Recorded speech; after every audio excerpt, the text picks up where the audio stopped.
बिस्मिल्लाहिर्रहमानिर्रहीम। अज़ीज़ तलबा अस्सलाम वालेकुम।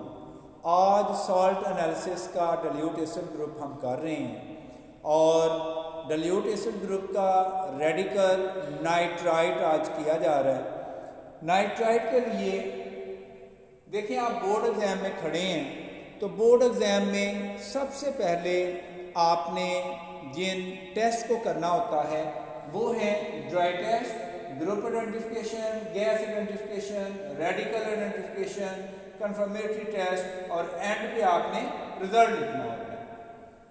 ड्राई टेस्ट में जब हम जाते हैं तो ड्राई टेस्ट में बेटा याद रखें 3 टेस्ट करने होते हैं। पहला टेस्ट है, आपने नोट करना होता है physical state of the salt. वो आप 2 उंगलियों की मदद से आप सॉल्ट को अपनी उंगलियों में रब करें और आपको पता चल जाएगा कि इसकी फिजिकल स्टेट क्या है, क्रिस्टल फॉर्म है या पाउडर फॉर्म है। दूसरा टेस्ट हमने करना होता है colour of the salt. Colour of the salt अगर वाइट है, ग्रीन है, ब्लू है, येलो है, जो भी कलर का सॉल्ट है वो आप लिख दें। तीसरा टेस्ट होता है smell of the salt. Smell of the salt के लिए मैं बार बार बता चुका हूँ कि डाइल्यूट एसिड ग्रुप हो, कंसनट्रेटेड एसिड ग्रुप हो या स्पेशल ग्रुप हो, सिर्फ एक ही एसिडिक रेडिकल है एसीटेट, जिसकी स्मेल होती है और उसकी स्मेल विनेगर लाइक स्मेल होती है। अगर विनेगर लाइक स्मेल है तो एसीटेट इज प्रेजेंट, अगर विनेगर लाइक स्मेल नहीं है तो एसीटेट इज एब्सेंट। विनेगर क्या होता है? सिरके जैसी स्मेल होती है, जैसे हम किचन में सिरका इस्तेमाल करते हैं तो इस तरह की स्मेल होती है। इसके बाद हम आगे बढ़ते हैं ग्रुप आइडेंटिफिकेशन। ग्रुप आइडेंटिफिकेशन के लिए हम टेस्ट ट्यूब लेते हैं, टेस्ट ट्यूब में ड्राई सॉल्ट डालते हैं, इसमें ग्रुप रिएजेंट डाइल्यूट HCl को ऐड किया जाता है। फिर हम इसका ऑब्जर्व करते हैं कि is there any reaction taken place और एनी गैसेस इवॉल्विंग, तो उससे हमें पता चलता है कि ये कौन सा ग्रुप है। अगर रिएक्शन हो रहा है, गैस इवॉल्व हो रही है, it means dilute acid group is present.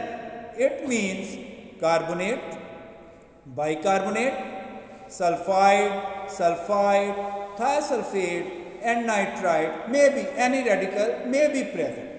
फिर इसके बाद हम दूसरा टेस्ट करते हैं गैस आइडेंटिफिकेशन। फिर इसमें से जो गैस निकल रही होती है उस गैस को हमने ऑब्जर्व करना होता है, smell of the gas, colour of the gas.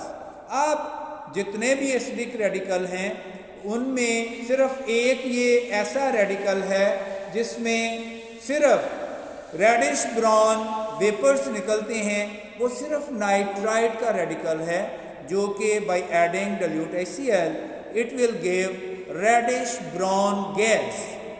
और इसके बाद हम गैस का टेस्ट करते हैं जिससे हमें रेडिकल आइडेंटिफिकेशन में आसानी होती है।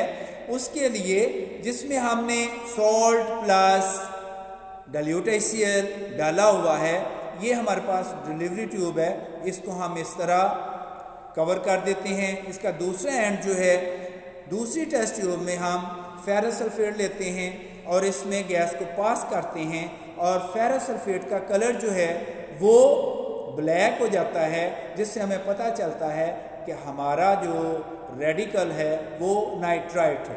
अब अगर आपको ये टेस्ट मुश्किल लगता है तो आप इसकी बजाय एक फिल्टर पेपर स्ट्रिप लें, आप फेरस सल्फेट सोल्यूशन में इसको डिप करें और इसको टेस्ट ट्यूब के करीब ले जाएं जिसमें आपने सॉल्ट प्लस डाइल्यूट HCl डाला हुआ है, गैस इवॉल्व हो रही है।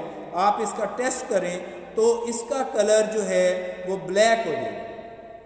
अगर FeR सोल्यूशन का कलर ब्लैक हो जाता है, FeSO4 ये फिल्टर पेपर स्ट्रिप का कलर ब्लैक हो जाता है, it means nitrite radical is indicated. फिर इसके बाद हम आगे बढ़ते हैं, इसके बाद कंफर्मेटरी टेस्ट पे आते हैं। कंफर्मेटरी टेस्ट जो है, नाइट्राइट के 2 कंफर्मेटरी टेस्ट करने होते हैं।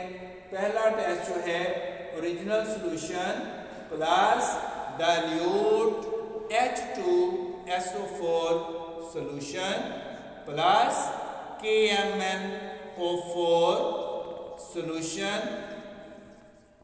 जब हम इस तरह इसका रिएक्शन करवाते हैं तो कलर ऑफ KMnO4 सॉल्यूशन ये डिस्चार्ज हो जाता है। Colour of KMnO4 solution discharge, it means कि हमारे पास जो रेडिकल हमें दिया गया है वो नाइट्राइट है। इसी तरह एक और टेस्ट हमने करना होता है, दूसरा टेस्ट। इसमें दोबारा वही चीजें इस्तेमाल होंगी, सिर्फ KMnO4 की जगह आप फेरस सल्फेट सॉल्यूशन जो है वो ऐड करेंगे और इसमें देखते हैं क्या होता है। जब आप दूसरा टेस्ट करते हैं तो दूसरे टेस्ट में आपने अलहदा आपने टेस्ट ट्यूब लेनी है, उसमें आपने दोबारा से ओरिजिनल सॉल्यूशन डाला, फिर उसमें dilute H2SO4 सॉल्यूशन डाला, फिर उसमें FeSO4 सॉल्यूशन डालेंगे। तो FeSO4 सॉल्यूशन जो है इसका कलर जो है ये ब्लैक हो जाएगा। And when FeSO4 solution turned into black color, it will confirm nitrite is present, nitrite is confirmed। And पे हम दो कंफर्मेटरी टेस्ट करने के बाद रिजल्ट लिखते हैं। रिजल्ट में हम लिखेंगे the given salt contains acidic radical nitrite, पहले नाइट्राइट का नाम लिखेंगे, फिर ब्रैकेट में उसका सिंबल, फिर उसकी वैलेंसी। जनरल, मुझे उम्मीद है आपको बहुत अच्छे तरीके से समझ आ चुकी होगी। दुआओं में याद रखिएगा। अल्लाह हाफिज।